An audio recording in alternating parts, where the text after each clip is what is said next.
Magandang umaga. Nandito naman si Marmar na Pilingon, guys. Nakabili pala tayo kahapon ng alimasag yan. Nakabili tayo kahapon, yung iba kinain na namin kagabi, o di ba?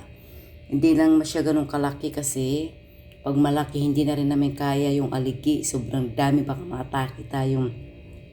Yan, nabili ko kahapon kasi umuwi kami doon sa kabilang bahay. Dumaan yan doon sa harapan kaya sabi ko sa asawa ko, bumili kami kasi paborito ng anak ko yan. Diba? Ano yan, 150 isang tali. Hindi lang siya ganun kalaki pero matataba siya. O, diba? Kagabi kain kami ng kain kaso parang mahilo yata ako sa sobrang taba. Kaya yan.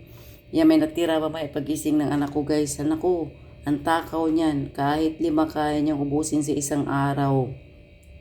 Mahilig na talaga siya sa ganyan. At saka sinasanay namin siya sa mga seafood para pag umuwi kami dun sa isla namin, yung anak ko hindi siya maninibago yung tiyan. Kasi doon maraming mga seafood doon kaya para yung tiyan niya hindi manibago. Kaya sinasanay namin siya sa mga pagkain na pandagat. Kasi minsan mayroon tao na pag nakakain ng minsan nag-iiba yung tiyan eh.